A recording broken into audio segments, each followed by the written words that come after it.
Vamos aplicar o que a gente viu a respeito do comando if, da resolução desse problema tradicional, problema de encontrar as raízes de uma equação de segundo grau, usando a fórmula de Bhaskara. Aqui o intuito não é a teoria matemática, isso aqui é tudo bastante simples, a gente só vai estar interessado em explorar todos os casos.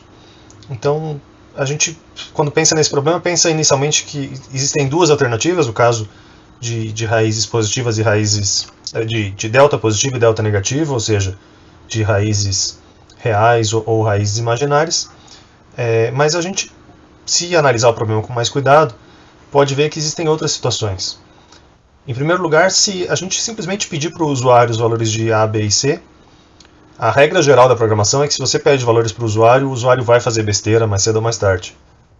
E aí é uma boa ideia a gente se prevenir em relação a isso. E, por exemplo, se o usuário digitar um valor de A igual a zero, a gente teria uma situação que não faz sentido, uma divisão por zero, e a gente nem teria uma equação de segundo grau. Mas a gente pode fazer um programa genérico que lide com esse caso em que o A é zero e a gente recai numa equação de primeiro grau, bx mais c. Só que se o usuário também digitar o b igual a zero, a gente vai ter outras possibilidades. E no final das contas, isso tem a ver com os valores de b e c. Se tanto b e c os dois são zero, então qualquer valor de x é a resposta dessa equação, uma equação trivial. Agora, se a e b são zero, mas o c é diferente de zero, a gente teria alguma coisa do tipo c é igual a zero, sendo que o c é diferente de zero, então a gente tem uma contradição, isso não está fazendo sentido. No caso que o a é zero e o b é diferente de zero, a gente teria uma equação de primeiro grau, e só quando o a é diferente de zero e o b é diferente de zero, é que a gente teria o nosso Bhaskara de verdade, e a gente vai separar, no fundo, simplesmente em dois casos. No caso em que o delta é igual a zero e o delta é diferente de zero. Isso aqui contraria um pouco a nossa intuição, mas o Salab é bastante espertinho na hora que a gente vai lidar com a raiz quadrada de números negativos. Ele já identifica isso como sendo um número imaginário, então a gente não precisa tomar muito cuidado em relação a isso. Dá para tratar os positivos e os negativos da mesma forma, a gente só vai fazer distinções no caso do zero ou não. Então vamos ao nosso programa. A gente começa os nossos códigos sempre com o clear, o CLC e o mode 0 para poder usar o ponto e vírgula ou não como forma de exibir valores na tela. E é um pouco diferente quando a gente trabalha com programas do Scilab em relação à linguagem C, por exemplo. Aqui no Scilab, raramente a gente vai ter uma preocupação em ter um scanf, entre aspas, alguma coisa de pedir para o usuário digitar valores. Até existe algo parecido, mas normalmente a gente vai simplesmente a gente mesmo definir os nossos valores no código. E é uma boa prática de programação a gente separar o nosso programa em algumas seções. Uma seção de entrada dos dados, depois uma seção de tratamento dos dados, e em geral, em muitos casos, a gente também tem uma seção de saída dos dados. Nesse caso aqui, a gente vai fazer o tratamento e a saída mais ou menos juntos, mas é bastante comum essa estrutura em 3 partes, e é o mais recomendável. Bom, a gente vai começar com o caso mais simples possível. Eu vou colocar A, B e C todos iguais a zero, só para digitar algum valor. Sempre que você for testar um programa, tenha isso em mente. Teste com valores que você consiga saber qual é a resposta, consiga saber qual é o comportamento esperado. Existem algumas formas da gente traduzir essa análise que a gente fez num código real. Eu vou fazer uma que, na minha opinião, é a mais simples, mas isso aqui é uma opinião pessoal e cada pessoa tende a interpretar do seu jeito. O que eu vou fazer é primeiro separar em 2 grandes casos, no caso em que o A é zero ou o A é diferente de zero. Então eu vou separar isso aqui como sendo, se o A for igual a zero, vão acontecer diversas coisas. Se o A for igual a zero, a gente está ou na situação 1 ou na situação 2. E para eu saber se eu estou na situação 1 ou na situação 2, eu vou precisar de um if adicional para olhar para o B. Então eu vou ter que olhar, o B também é igual a zero? Se o A for zero e o B for zero, a gente está aqui nesse parzinho da situação 1. E aqui eu também tenho um par de situações. Eu posso olhar para o C, e aí eu posso ver se o C também for igual a zero, Então eu só vou entrar nesse if aqui da linha 14 se o A e o B e o C forem todos zero. E aí nesse caso eu tenho qualquer x é solução. A gente tem uma equação trivial. Se eu colocar um AND, assim que eu clicar no Enter, ele vai me alinhar com o if anterior. Então, o fechar chaves, entre aspas, é o AND em relação ao if. E aqui a gente cobriria essa primeira perna do qualquer x é solução. Mas a gente também tem o caso em que o C é diferente de zero. E ou a gente vai para o caso C igual a zero, ou a gente vai para o caso C diferente de zero. Então, é melhor não escrever um AND aqui, é melhor escrever um else, porque ou é um ou é outro. Nesses casos, a gente usa essa estrutura else para forçar que vai entrar numa perna ou na outra. E se o C, só o C for diferente de zero, a gente vai ter uma equação inconsistente. Aqui sim eu posso fechar. E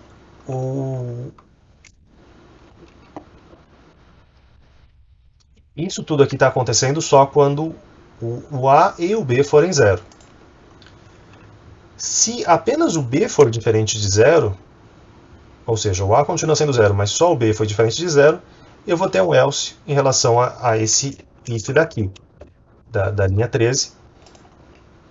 Então, o B foi diferente de zero.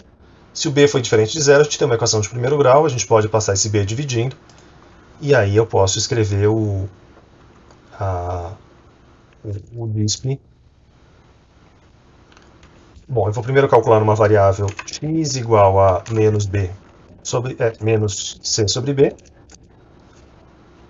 E aí fazer um disp só para escrever a frase. Lembrando que no Scilab a coisa é um pouco invertida. Então, primeiro x, depois a frase. A solução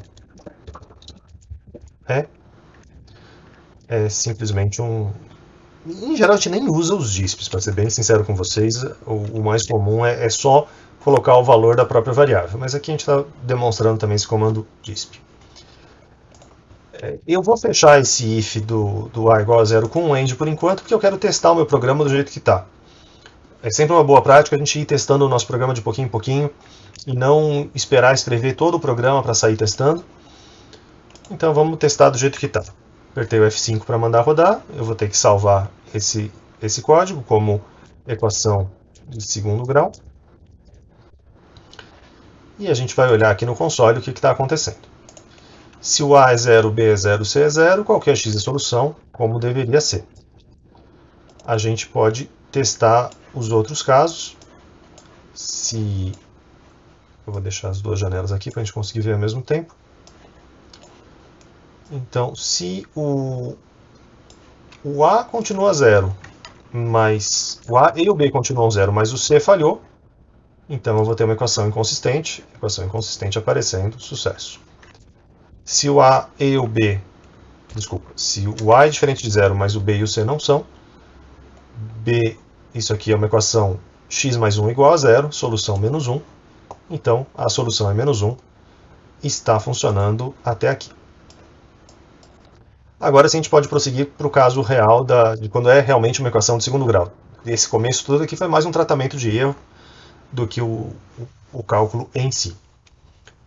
Aqui a gente pode então ter um else, e também é uma prática comum, quando a gente tem ifs mais ou menos longos desse estilo, a gente pode escrever no nosso else qual é a situação. Então esse aqui é o caso A diferente de zero, ou seja, uma equação de segundo grau de verdade. O meu código está sendo indentado automático até agora, porque eu estou tomando cuidado com isso, mas lembre-se que se você esquecer e se o seu código ficar mal indentado, é só você selecionar o código, botão direito, Ctrl I, corrigir recurso, e aí ele vai indentar. Aqui ele não mudou nada, mas é sempre útil cuidar disso. No caso de uma equação de segundo grau de verdade, a gente vai calcular o valor de delta. Então o nosso delta, vou chamar de delta com maiúscula, delta vai ser b ao quadrado. O quadrado a gente consegue fazer com o circunflexo, como no Excel. Menos 4 vezes A vezes C. Só tomar cuidado para escrever o sinal de vezes. Às vezes a gente vai colocando direto 4AC, e aí obviamente não vai fazer sentido. E aqui a gente vai separar em dois casos. O nosso, se o delta for igual a zero, a gente vai ter uma única raiz, na verdade uma raiz dupla, né? E com o valor menos b sobre 2a, porque o delta está zerado. Então eu posso calcular x igual a menos b dividido por 2 vezes a. Importante colocar os parênteses para dividir pelo a também. E aí, DISP, a gente vai ter esse valor de x. A raiz dupla é, novamente, ou o delta é zero ou o delta é diferente de zero. Ou para um lado ou para o outro, caso típico de usar um else. No caso em que ele é diferente, a gente vai ter duas raízes distintas. E aí, x1 vai ser igual a, também de novo importante usar os parênteses, menos b mais raiz quadrada de delta dividido por 2 vezes a. Cuidado com os parênteses tanto do numerador quanto do denominador, para conseguir escrever a fração que a gente realmente precisa. E x2 vai ser basicamente a mesma coisa, menos b, menos raiz quadrada de delta. Aqui eu falei cuidado com os parênteses e errei meus próprios parênteses, faltou fechar isso aqui. Dividido por 2 vezes a. E aí a gente vai ter DISP. Eu confesso que eu não lembro como é que a gente faz o DISP com dois valores. Vamos testar e se der errado, a gente aprende junto.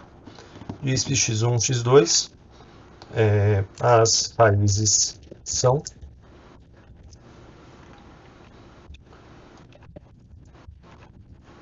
E aí os ends para fechar. Esse end fechou o caso do delta e esse último end fechou esse if daqui.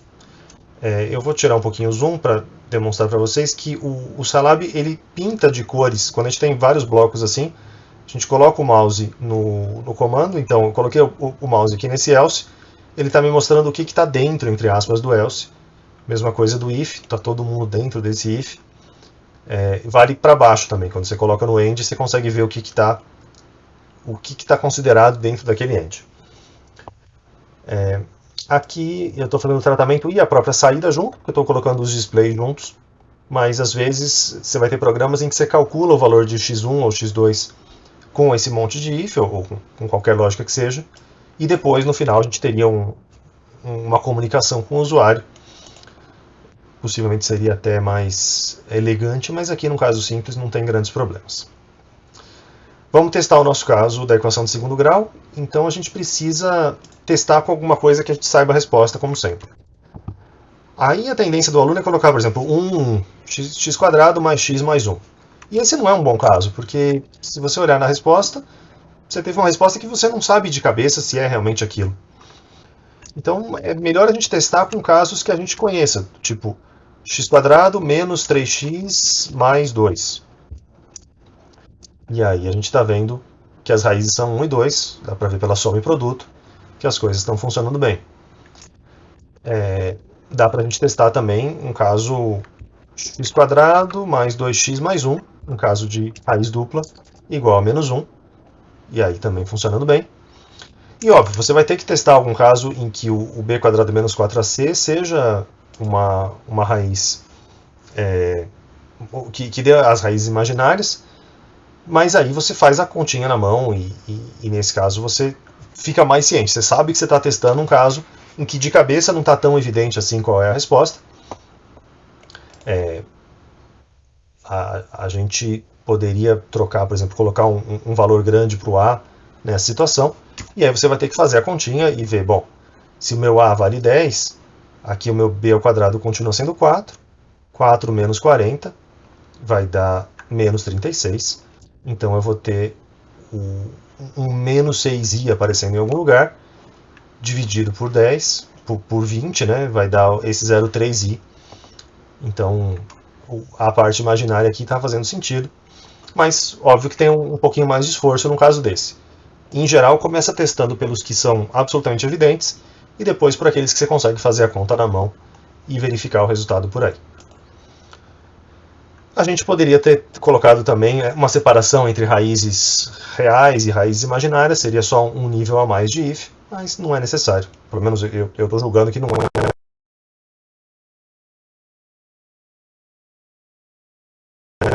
Por fim, esse exercício aqui é para ilustrar o máximo do máximo de níveis de ifs que a gente deveria usar. 3 níveis, um if dentro do outro, já é o limite. Mais do que isso, realmente as coisas ficam muito complicadas de enxergar e de entender todas as bifurcações. E tem mais uma coisa que eu lembrei, que o meu jeito de programar é esse, de primeiro quebrar em A igual a 0 ou A diferente de 0, e depois ir quebrando nos outros casos. Mas algumas pessoas poderiam começar escrevendo esse problema com A igual a 0 e B igual a 0, e tentar fazer elses nesses casos. Eu acho que desse jeito fica mais complicado, porque a negativa dessa frase é mais difícil. Porque ele pode estar falhando porque o A é diferente de 0, ou porque o B é diferente de 0. Eu acho que os ifs ficam mais explícitos dessa forma que eu fiz. Mas existem outras resoluções possíveis.